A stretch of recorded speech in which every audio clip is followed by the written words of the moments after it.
नमस्कार साथियों, कैसे हैं आप सब। उम्मीद करते हैं आप सब बहुत ही अच्छे होंगे। तो हम लोग क्लास सेवेंथ की ज्योग्राफी है एनसीईआरटी की,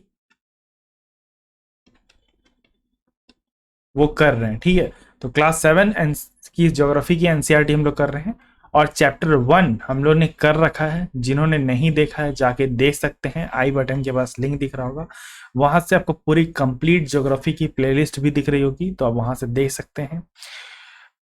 और आज हम लोग चैप्टर टू शुरू करेंगे, that is inside our earth. धरती के अंदर क्या है सब कुछ जानना है इस वीडियो के अंदर में। तो एक बार आप प्लीज वीडियो को लाइक करें, चैनल को सब्सक्राइब करें और शेयर करें अपने सारे दोस्तों के साथ, ताकि उन तक भी यह जानकारी पहुंच सके। तो बिना टाइम वेस्ट किए आज हम लोग शुरू करते हैं क्लास सेवेंथ ज्योग्राफी एनसीईआरटी की चैप्टर टू को। मैं कलर दूसरा ले लेता हूँ यार, थोड़ा अच्छा लगता है ये वाला रेड कलर मुझे। ओके। द अर्थ, पृथ्वी, आवर होमलैंड, ये हमारा घर है, इज ए डायनामिक प्लैनेट। अच्छा, डायनामिक प्लैनेट का मतलब होता है इसमें लगातार चेंजेस देखने को मिलते हैं। जैसे आप सोलर सिस्टम में अदर प्लैनेट्स को देखेंगे तो उनमें कोई चेंज देखने को नहीं मिलेगा, लेकिन पृथ्वी ही एक ऐसी खूबसूरत जगह है जहां तरह तरह के चेंज आपको देखने को मिलते हैं। और डायनामिक का मतलब होता है चेंज। तो एक डायनेमिक प्लैनेट है, it is continuously under going changes, जैसा कि मैंने कहा इनसाइड एंड आउटसाइड। ऐसा नहीं है कि पृथ्वी की जो सतह है सिर्फ उसके अंदर, पृथ्वी के ऊपर और पृथ्वी के अंदर दोनों जगह ही बदलाव हमको देखने को मिलता है। Okay. Have you have you ever wondered, क्या आपको कभी ऐसा अचंबा हुआ है कि what lies in the interior of the earth, earth के अंदर क्या लाई करता है? कभी आप सोचे हैं इस बात को? What is the earth made of, earth क्या चीज का बना हुआ है? क्या ये सवाल आपके मन में कभी आया है? तो आइए जानते हैं। सबसे पहले बात करते हैं इंटीरियर ऑफ द अर्थ की। अर्थ की इंटीरियर्स क्या क्या है? तो ये एक डायग्राम है, अर्थ गोल है और हम इसका एक हिस्सा काट लेते हैं। जैसे सिर्फ हम एक हिस्से को स्टडी कर रहे हैं, तो आप कोई भी हिस्से को स्टडी कर सकते हैं, ऐसी कोई बात नहीं है। मैं यहाँ पे सिर्फ एक हिस्से को, यहाँ पे जो एनसीईआरटी ने मार्क कर रखा है उससे मैं बता रहा हूँ। Just like an onion. अच्छा, ओनियन यहाँ पे क्यों लिखा है? देखिए, आप कभी प्याज देखे होंगे या काटे होंगे तो आपको ये चीज पता होगी कि ओनियन के छिलके जिस तरह होते हैं ना, कि एक ओनियन का छिलका है, फिर और उसके ऊपर छिलका, फिर और छिलका, फिर और छिलका, फिर और छिलका, इसी तरह उसके ऊपर में क्या है, लगातार जो छिलके हैं वो चढ़े रहते हैं। तो कहा जा रहा है कि जिस तरह ओनियन को आप देखते हो ना, अर्थ भी बिल्कुल वैसा ही है। इसके ऊपर में सेवरल कंसेंट्रेटिक लेयर्स है विथ वन इनसाइड अनदर, एक के बाद एक। फिगर 2.1 में आप देख सकते हैं कि कंसेंट्रिक लेयर कैसे हैं। पहला लेयर है क्रस्ट का, जिसको हम लिथोस्फीयर बोलते हैं। फिर मेंटल है, फिर आपका कोर है। ठीक है, कोर में भी दो डिवाइडेड है, एक इनर कोर एक आउटर कोर। तो यहाँ पे हमको बेसिकली 3 लेयर्स देखने को मिलती है। एक होता है क्रस्ट, दूसरा मेंटल और तीसरा core. The outer most layer over the earth surface is called crust. जो आउटर मोस्ट लेयर होता है अर्थ सरफेस का, उसको हम लोग क्रस्ट बोलते हैं, जिसके ऊपर में हम लोग खड़े हैं अभी। It is all thinnest of all the layer, it is about 35 kilometres. देखिए, जो मेंटल का साइज है, जो कोर का साइज है, जो कोर का लेंथ है, उसमें क्रस्ट ही सबसे पतली होती है, ये सबसे पतली लेयर होती है। on the continent masses and the only 5 kilometre on the ocean floor। देखिए यहाँ पे, हाँ ये एग्जांपल आपको दिया हुआ है अच्छे से, ये मैं दिखाता हूँ आपको, यहाँ समझने का प्रयास कीजिएगा। ये ओशियन है, ओके, तो इसे हम ओशियन फ्लोर भी बोलते हैं। और ये आपका कंटिनेंट से जहाँ पे घर बनाए जाते हैं, और इसके अंदर जो होता है सरफेस, उसे हम कॉन्टिनेंटल क्रस्ट कहते हैं, जैसे ये वाला एरिया। और ओशियन है यहाँ पे। तो ऐसा थोड़ी है यार कि ओशियन के नीचे जाओगे तो जमीन नहीं मिलेगी। मैंने कल भी बताया कि आप ओशियन के नीचे भी जाओगे, काफी डीप जाओगे तो आपको जमीन दिखेगी, लेकिन बहुत नीचे। इसीलिए हम इसे ओशियनिक क्रस्ट बोलते हैं। और इसकी जो एक तरह से आप कह सकते हो कि डिस्टेंस है, वो कम है इन कंपेरिजन ऑफ कंटिनेंट्स का। तो क्रस्ट का अगर आप कहोगे कंटिनेंट्स का बात करते हो, तो यहाँ पे आपको डिस्टेंस ज़्यादा मिलेगा। ये आप लेंथ देखिए कितना ज़्यादा आपको मिलेगा, ये पूरा लेंथ, और ये डिस्टेंस आपको कितना कम है, ये देखिए। तो साफ अंतर है हमको देखने को मिल रहा है, इसलिए याद रखिएगा इस चीज़ को। तो अगर हम आउटर मोस्ट लेयर की बात करते हैं, कंटिनेंटल लैंड मासेस की बात करते हैं तो 35 किलोमीटर्स, और ओशियन फ्लोर्स की बात करते हैं तो 5 किलोमीटर। तो 30 किलोमीटर का लगभग अंतर यहाँ पे देखने को मिल रहा है। The main minerals consist of the continental masses are silica and aluminum. Continent के जो मेन मासेस है, जो इसके अंदर मेन मिनरल्स मिलते हैं, आपको मिलते हैं सिलिका मिलता है। अगर आप खुदाई करोगे तो आपको सिलिका मिलेगा, और क्या मिलेगा, एल्युमिनियम। इट इज दस कॉल्ड सियाल। अब सिलिका और एल्युमिनियम को मिला के एक वर्ड बनाया गया है, दैट इज सियाल। तो याद रखिएगा कि पहला लेयर में आपको सियाल मिलेगा, जो आउटर मोस्ट लेयर है अर्थ का, उस पर आपको सियाल मिलेगा। The oceanic crust mainly consist of silica and magnesium. तो मैंने बता दिया कि यहाँ पे क्या है कि ओशियनिक क्रस्ट के अंदर आपको सिलिका और मैग्नीशियम मिलेगा। Therefore it is known as SIMA. एक मिनट में मार्क कर देता हूं। तो कंटिनेंट मासेस को अगर हम बात करते हैं तो कंटिनेंट मासेस में आपको क्या मिल रहा है, कंटिनेंट मासेस में आपको मिल रहा है SIAL, that is silica and aluminium. Ocean masses में आपको मिल रहा है SIMA, that is silica and magnesium. Figure 2.2 देखने को मिल रहा है, बोल रहा है हम लोग को। फिगर 2.2 मैं दिखा रहा हूं आपको, देख सकते हैं ये फिगर 2.2 है।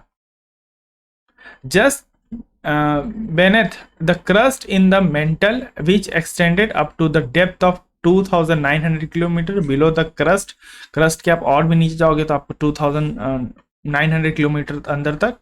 तो आपको सबसे लास्ट वाली लेयर मिलेगी, the inner most layer of the core with the radius about 3500 kilometre. जो इनर मोस्ट लेयर है अर्थ का वो है 3500 किलोमीटर, जो मेड अप ऑफ है निकल एंड आयरन का। फिर आपको आयरन जिस is NIFE and that this is called as, अच्छा निफी क्यों कहा, क्योंकि इसमें निकल और आयरन है। The central core has a very high temperature and high pressure. Centre के कोर में बहुत ज़्यादा हाई टेम्परेचर है और हाई प्रेशर है। तो ये हो गया आपका कोर, फिर हो गया आपका मेंटल, और उससे पहले हो गया आपका क्रस्ट। तो ये वाले लेयर में आपको क्या मिल रहा है, ये वाले में मिल रहा है आपको सिलिका, सिलिका नहीं सियाल, ठीक है, that is silica and aluminium. इसमें सेकेंड लेयर में आपको मिल रहा है SIMA, that is silica and magnesium. और लास्ट वाली लेयर कोर लेयर में आपको क्या मिल रहा है, आपको मिल रहा है निकल एंड आयरन, दैट इज आपको निकल and iron, that is Fe। तो इसको हम नेफे बोलते हैं, नेफे याद रखिएगा। सियाल, सीमा एंड नेफे, ये तीन ब्रदर थे। एक भाई था जिसका नाम था नेफे, उसकी दो बहनें थी, एक थी सियाल सीमा और दूसरी थी सियाल। याद रखिएगा, ये एक ट्रिक मैं बता रहा हूँ, ऐसे भी आप याद रख सकते हो। एक भाई था और उसकी दो बहनें थी, एक का नाम था सीमा, दूसरे का नाम था सियाल। रॉक्स एंड मिनरल्स की बात करते हैं। जिनको वीडियो स्लो लग रहा है वो फास्ट कर सकते हैं। The earth crust is made up of various types of rock. Earth का जो क्रस्ट है, जिस क्रस्ट की हम लोगों ने बात की, वो बहुत सारे रॉक से बना हुआ रहता है। Any natural masses of minerals matters that makes up earth crust is called rock. इसे हम रॉक कहते हैं। Rock can be different in colour, shape and texture, size and texture. देखिए रॉक्स की अगर हम सिर्फ डिफिनेशन की बात करें तो rocks are nothing but they are the composition of minerals. तो कंपोजिशन ऑफ केमिकल मिनरल्स, ये वर्ड आप लिख देना तो आपकी रॉक की डेफिनेशन आ जाएगी। तो इसके अंदर में बहुत मासेस ऑफ मिनरल्स मैटर्स हैं, और ये मासेस ऑफ मिनरल्स मैटर क्या मिलके बनाते हैं, अर्थ की क्रस्ट बनाते हैं, और उसी को हम लोग रॉक कह देते हैं। रॉक बहुत तरह के होते हैं, डिफरेंट कलर के होते हैं, डिफरेंट साइज के होते हैं और डिफरेंट टेक्सचर के होते हैं। लेकिन यह तो बहुत सारे वैरायटी हैं, लेकिन हम मेजर 3 टाइप्स ऑफ रॉक्स की ही बात करेंगे। एक है आपका इग्निशियस, दूसरा सेडिमेंट्री रॉक एंड तीसरा मेटामॉर्फिक रॉक। अगर आपने प्रीवियस ईयर क्वेश्चन नहीं देखा है, अगर आप यूपीएससी की प्रिपरेशन कर रहे हो, क्योंकि मेरा चैनल तो बेसिकली यूपीएससी के लिए ही मैंने बनाया है, तो यहाँ पे आपको मैं बता देना चाहता हूँ कि अभी मुझे ईयर तो याद नहीं, लेकिन कंफर्म नहीं हो, शायद 2021 होगा या 22, ये देख लीजिएगा। इसमें डायरेक्ट क्वेश्चन ज्योग्राफी के अंदर से यहाँ से आया हुआ है कि टाइप्स ऑफ रॉक्स बताना है आपको कौन कौन से होते हैं, कि रॉक क्या होता है और उसके टाइप्स क्या होते हैं। तो डायरेक्ट एनसीईआरटी से यहाँ सवाल मिलता है, इसलिए एनसीईआरटी की वेटेज बढ़ जाती है। और ऐसे तो एक एक क्वेश्चन यूपीएससी कहीं से भी पूछता है, लेकिन ये बात का ध्यान रखिएगा कि आपको पढ़ना है। अगर आप ऐसे ही सोचोगे कि एक क्वेश्चन के लिए ये किताब कौन पढ़ेगा, तो फिर यूपीएससी आपके लिए नहीं है, आप फिर यूपीएससी का सपना छोड़ दीजिए। वेन द मॉल्टेन मैग्मा, ठीक है, जब पिघला हुआ मैग्मा ठंडा हो जाता है, इट इज बिकम सॉलिड, वो ठंडा हो जाता है। अब मानिए, अब मैं इसे एग्जांपल से दिखाता हूँ कि आप कोई चॉकलेट पिघली हुई है, ठीक है, अब वो चॉकलेट पिघली रहती है तो आप क्या करते हो, आप फ्रीज में डाल देते हो, तो वो क्या बन जाता है, सॉलिड बन जाता है। उसी तरह धरती के अंदर जो टेम्परेचर है बहुत हाई है, और इसके अंदर से क्या निकल रहा है, लावा निकल रहा है, मैग्मा निकल रहा है। ये जो मॉल्टेन मैग्मा जैसे बाहर आ जाता है ना, तो अचानक से टेम्परेचर में गिरावट आ जाती है, बहुत ज्यादा गिरावट आ जाती है, जिसके कारण से ये ठंडा हो जाता है। और इसी ठंडे के होने के कारण वो रॉक बनाता है, जिस रॉक का नाम हम बोलते हैं इग्निशियस। इग्निशियस का मतलब ही होता है साथियों फायर। ओके, यहाँ पे देखिए दिया हुआ है आपको वर्ड्स और इसमें में इग्निशियन एक लैटिन वर्ड है जिसका मतलब है फायर, यानी आग से बनी रॉक्स है, इसीलिए इसका नाम इग्निशियस रॉक दिया गया है। They are also called as primary rock. तो प्राइमरी रॉक, इग्निशियस रॉक को हम लोग प्राइमरी रॉक भी बोलते हैं। Igneous rocks, intrusive rocks and extrusive rocks. Can you imagine lava coming out from the volcano? volcano से मैं volcano का डायग्राम बना देता हूं। ओके, ये volcano है और इससे लावा बाहर आती है, ड्राइंग पे हंसना मत, ये आपकी लावा बाहर आ रही है। ओके, volcano से मैं पिक्चर तो लाया नहीं, वरना पिक्चर से आपको अच्छे से दिखाता, मैं दिखा ही देता हूं आपको पिक्चर से एक बार।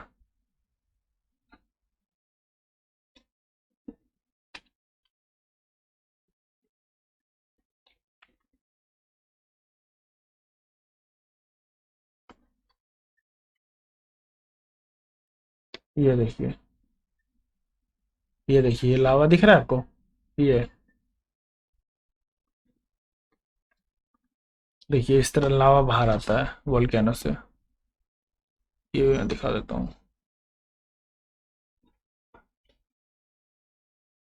देखिए आ रहा है लावा बाहर।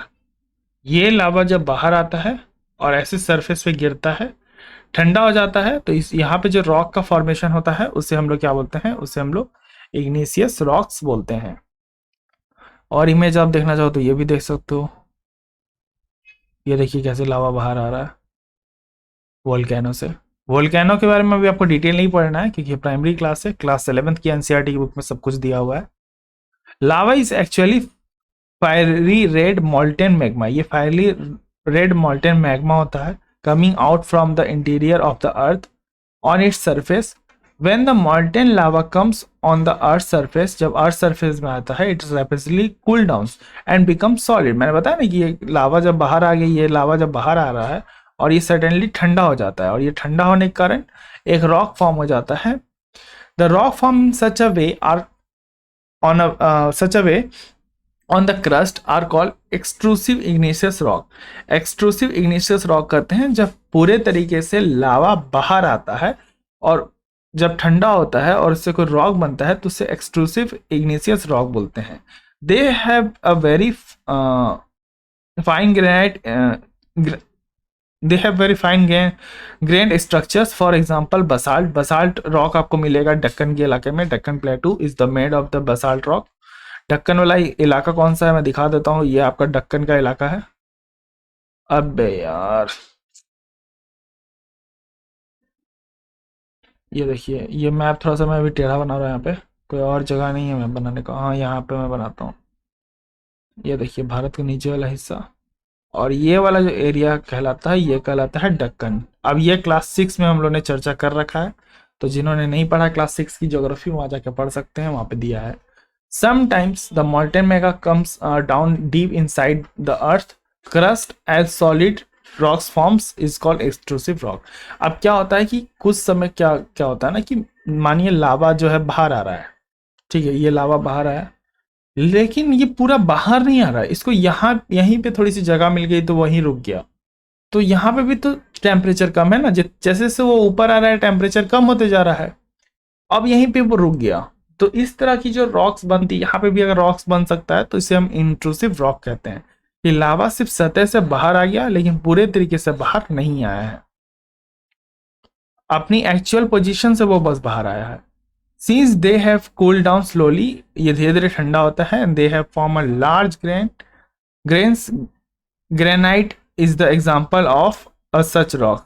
देखिए ग्रेनाइट एक एग्जाम्पल है। ग्रेनाइट आपकी पेंसिल के आगे भी मिलती है आपको। Grinding stones such as prepared paste and powder of spices grains and made up of granite. देखिए ग्रेनाइट जो आप इस्तेमाल में अगर लेते हो तो, नहीं तो अपने घर में अपनी मम्मी से पूछिएगा। एक इस तरह का कुछ शेप होता है उसका, ठीक है। ये ग्रेनाइट इससे बना रहता है, ग्रेनाइट रॉक से। और उसका जो चलाने वाला रहता है वो भी ग्रेनाइट रॉक से बना रहता है। उस पर आप रख के कुछ भी पीसते हो इस तरह, तो वो पिसाता है। जो भी आप पाउडर पीसते हो, पेस्ट पीसते हो, तो अपनी मम्मी से पूछिएगा, उनके पास होगा। इसे क्या बोलते हैं एक्चुअली हिंदी में मुझे याद नहीं आ रहा है। ओखली तो नहीं बोलेंगे, ओखली तो अलग चीज़ है, बट वैसे ही कुछ दिखता है। तो उसमें आप पीसते हैं, मेले वगैरह में काफ़ी बिकता है ये चीज़। तो आप वहाँ मम्मी से भी अपने पूछ सकते हैं इस चीज़ के बारे में और एग्जांपल ले सकते हैं। मैं दिखा देता हूँ नेट से सब कुछ आपको। अब जिनके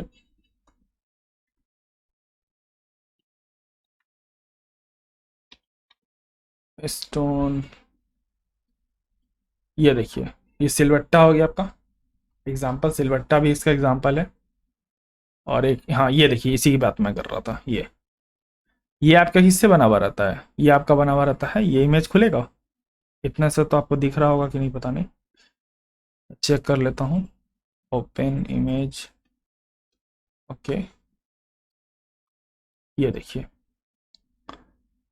ये बना रहता है आपका किससे? एक्सट्रूसिव रॉक से।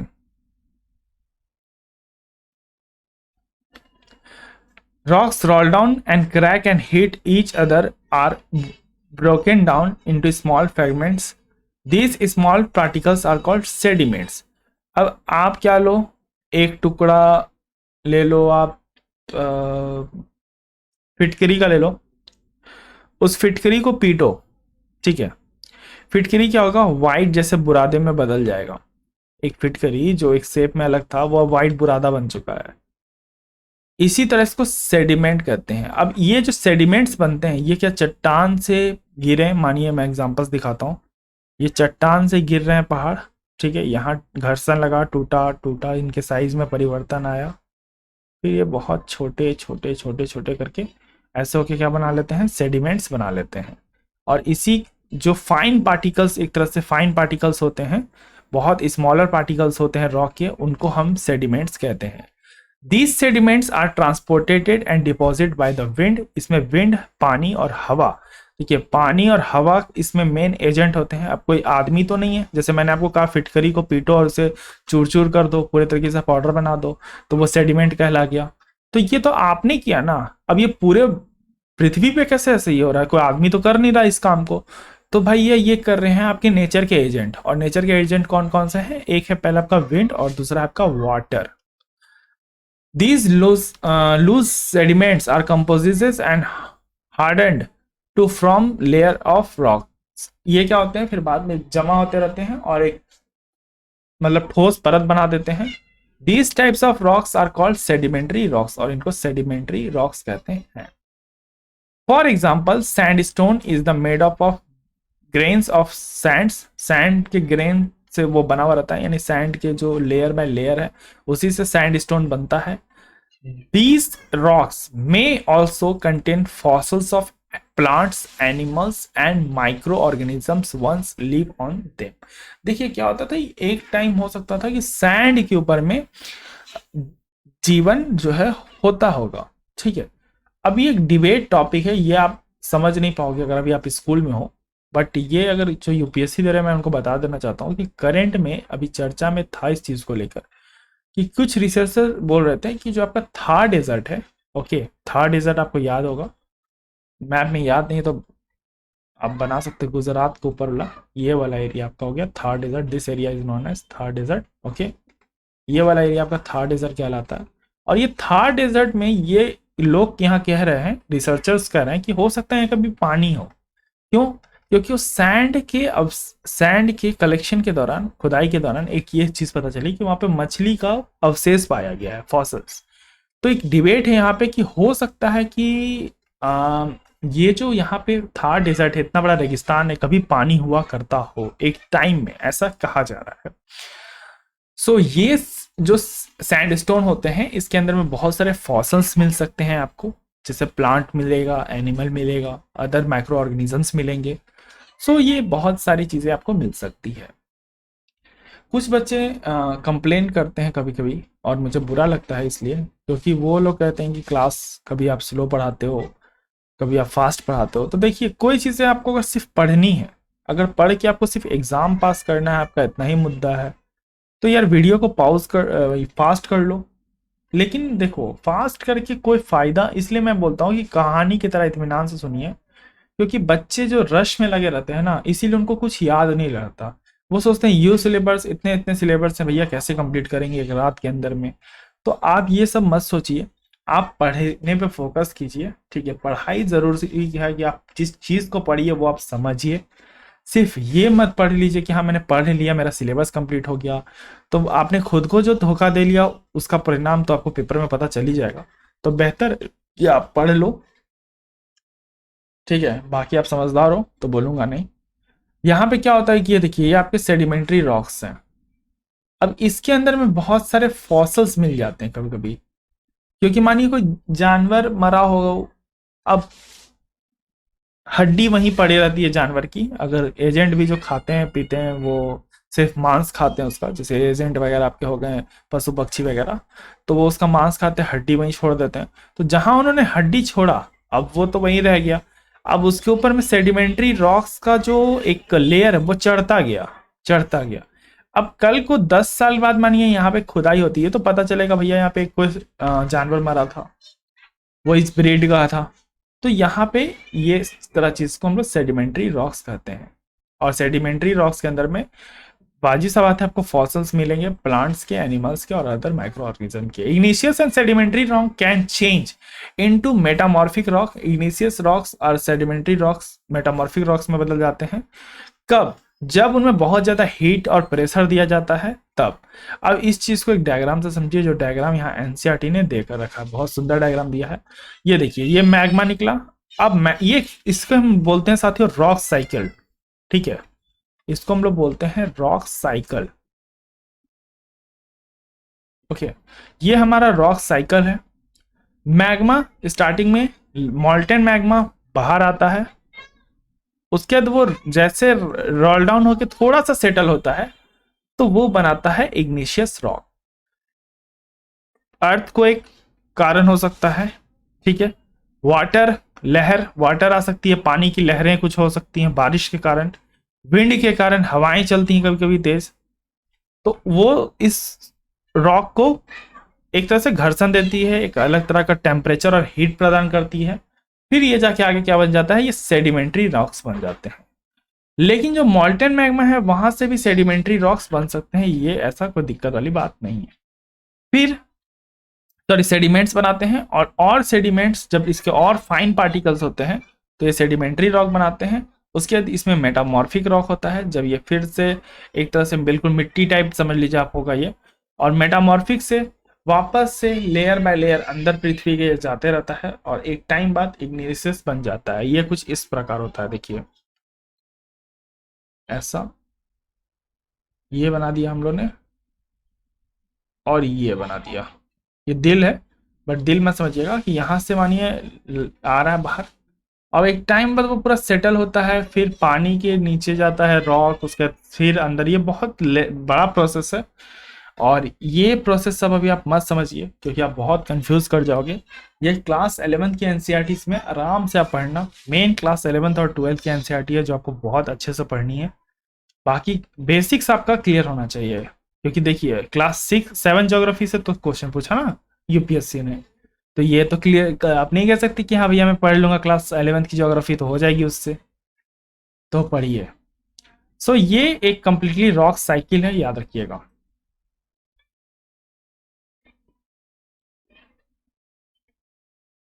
Okay, rocks are very useful for us. Rock बहुत यूजफुल है। The hard rock are use to making roads. Hard rock आपके रोड बनाने में मदद करते हैं, हाउसेस, बिल्डिंग। हम लोग कहाँ हैं? हार्ड रॉक्स के ऊपर हैं।